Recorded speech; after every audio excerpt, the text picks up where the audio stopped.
Hi, I'm Jimmy. In this video, we're looking at AirBNB, ticker symbol ABNB. So in this video, we're going to look quickly at what Airbnb does. We're going to compare it to a few competitors like Expedia and Booking.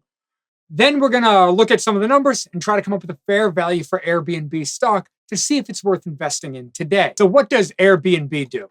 Well, at its simplest level, what it is, it's an app or a website that connects people who have homes to rent out with people who want to rent out homes, or it could be apartments or rooms or things like that. Basically, anybody who has a space that they want to rent out, well, this is the way of connecting them with people who want to rent it.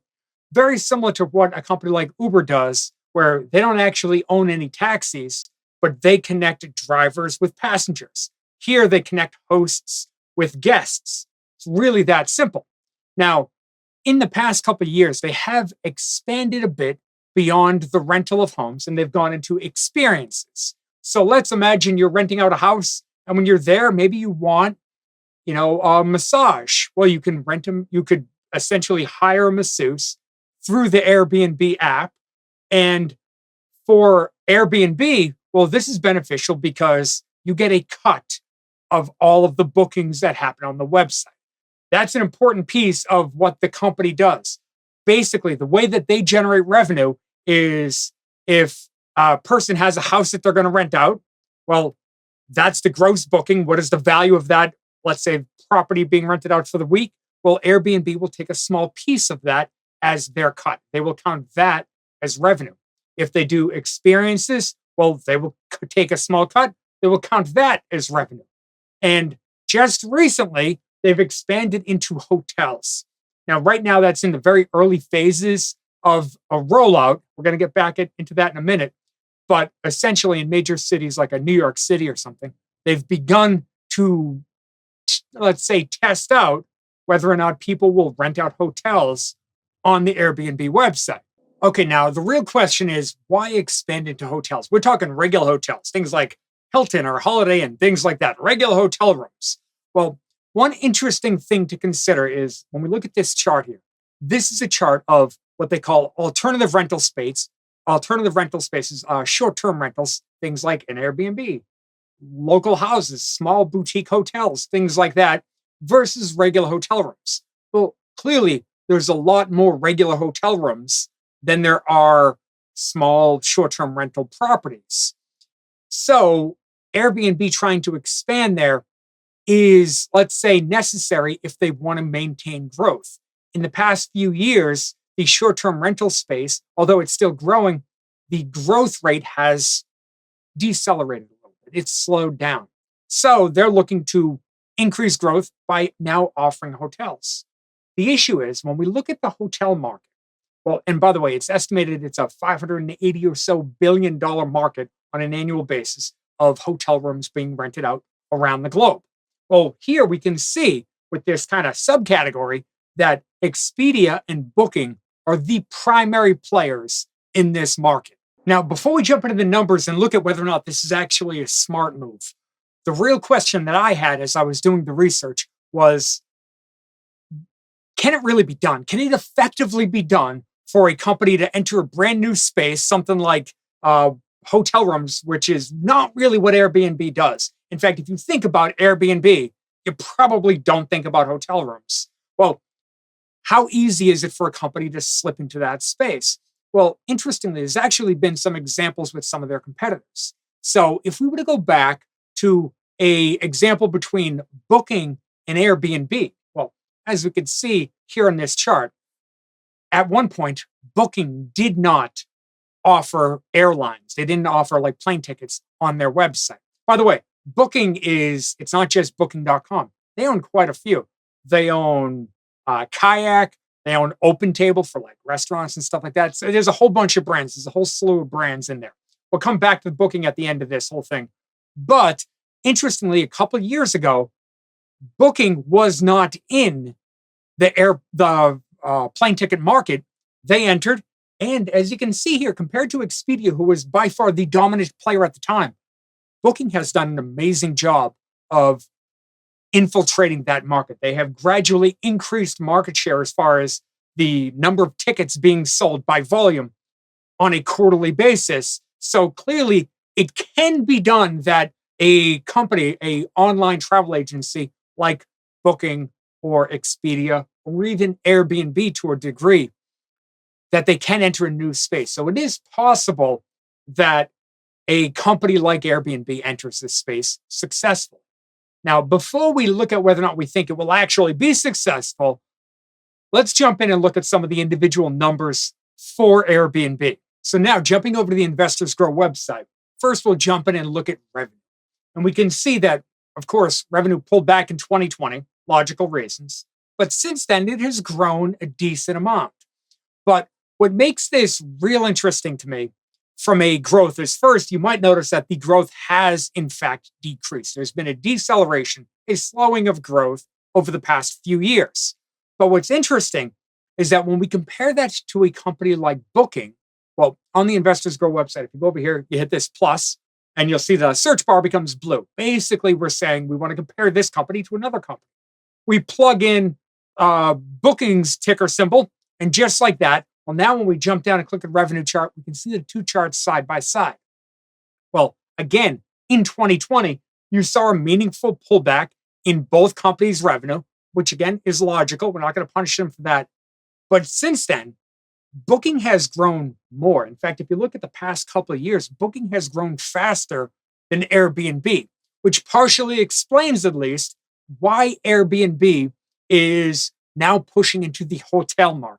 Now, we might also notice here that on this chart, Booking's chart, once we added Booking, Booking goes out further because Airbnb has only been around for a relatively short period of time compared to a company like Booking or even a company like Expedia. Now, this is important because when we jump over and look at a chart of profit we're just going to focus on Airbnb for a second. When we jump in and look at a chart for profit for Airbnb, well, we can see here that they weren't profitable for a while, but in recent years, they have gone profitable.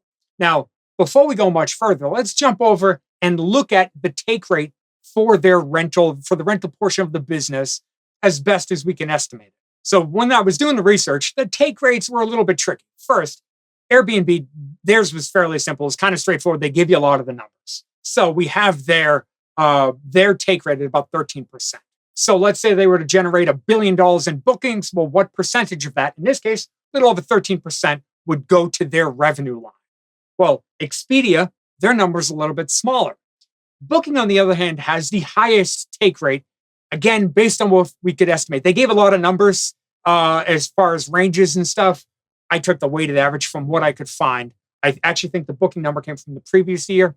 But still, the idea is general guideline. They're all near each other with take rate, but Booking, interestingly, has the best take rate. Okay, now let's jump over and look at how they're doing generating cash. So first, when we jump over and look at operating cash flow has grown a decent amount. Again, coming off the lows of 2020, it's done a decent job. And then jumping in and looking at free cash flow, well, free cash flow shows a very similar story. Now, this kind of makes sense, and Airbnb's in a interesting position from a market perspective. And I just want to go over this one point that I noticed when doing my research before we jump in and look at the fair value. So the interesting part here is that Airbnb has a fairly recognizable brand, much like a company like Google. Well, Airbnb's kind of become a verb. You're going to rent an Airbnb is a common saying. And a lot of times, if you're looking for a short-term rental property, you're going to go traveling, well, you might go directly to the Airbnb website. On one hand, that's good because where companies like Expedia and Booking oftentimes have to advertise to get visitors to their website. So if you search for a hotel room, well, Booking and Expedia are likely to be near the top from an advertising standpoint. They have to pay to get there. They have to pay for that traffic. Whereas the Airbnb gets a decent amount of natural traffic that they don't have to pay for. So with that in mind, I do think it makes sense for them to test out something like going into hotels or offering hotels on their website, because in theory, if you don't have to pay for your customers, for potential customers come to the website, well, it's a low cost to introduce a new product, something like experiences, or in this case, hotels. The issue that I have with it is that if I was going to a city like New York and I pull up a search for New York, this is an actual search I did the other day, and I pull up a search on the Airbnb website, well, we can see here that there's some rooms, an apartment, some hotels. Although they don't say the name in the description, it is fairly obvious thanks to the picture what the hotel is. But if I decided for me on a personal basis, hey, I'm going to stay at a hotel, frankly, I'd probably go to Google and search for it. Or I'd go to Expedia. I have the Expedia app. Or, Booking or Kayak. Kayak is one of booking sites. There's a lot of places to go to because I don't know, how is this price versus the other price? If I'm looking at a hotel, to me, it becomes far more about, okay, if I want this specific hotel, well, what's the best price I can get out there? To me, to me, looks like an uphill battle for a company like Airbnb, unless they're willing to take a hit on those fees. If they are willing to take a hit on those fees, well, as we saw before, profit margins are likely to come down a bit. I personally think that this is going to be a bigger uphill battle than perhaps others might think. Now, I do think it's possible that they do, and they're likely to take at least some of the market. If just looking at this, it's possible I just click on it, rent the hotel room, move on it, fine. They get a rental where perhaps they wouldn't have gotten it before. But I believe that Airbnb's brand has been the unique properties that you're not going to get on any other website. And I think that's been their bread and butter. I think that if they want to go into the hotel market, they're far better off making an acquisition or two of different sites for the hotel market and try to build that up separately. But again, they're going to have to pay for the traffic to that site. So I can see how this could get fairly complicated. Now, with all of that in mind, is Airbnb even at a good price today? Well, when we jump over and look at the discounted free cash flow, first we get to the summary page, and then we can see right away, it looks like it could be undervalued by judging by some of these valuation metrics. When we click on the DCF one, well, here, it looks like there's a decent amount of upside. Give or take, there's right around 30% upside from the current price for Airbnb stock using just analyst estimates going out the next few years. So it is very possible that this is a good price. Now, I would also want to point out that when we jump over to the profile section here, we'll look at a chart of Airbnb stock. Well, over the past year, the stock hasn't done all that much. It's been kind of flat, kind of unexciting, if you want to put it that way. A little bit of movement along the way, but at the end of the day, we're pretty much where we are about a year ago.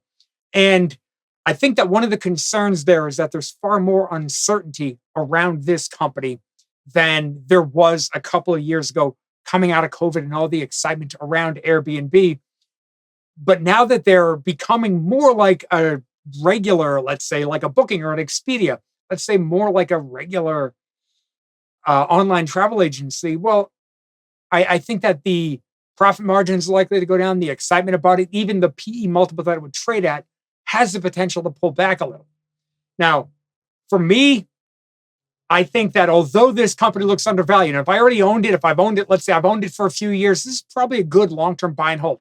They're likely to continue to do fairly well. They are one of the bigger players in the game, and they're likely to do okay. But after my research, frankly, I'm far more interested in a company like Booking. So with that being said, my next research project, I'm actually going to jump in and look at Booking and see how that company stacks up compared to this company when I do a deep dive. So the next video after this one is going to be about Booking.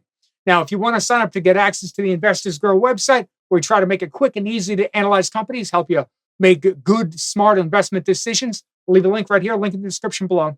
And thank you so much for sticking with me all the way to the end of the video. I really do appreciate it. Thank you, and I'll see you in the next video.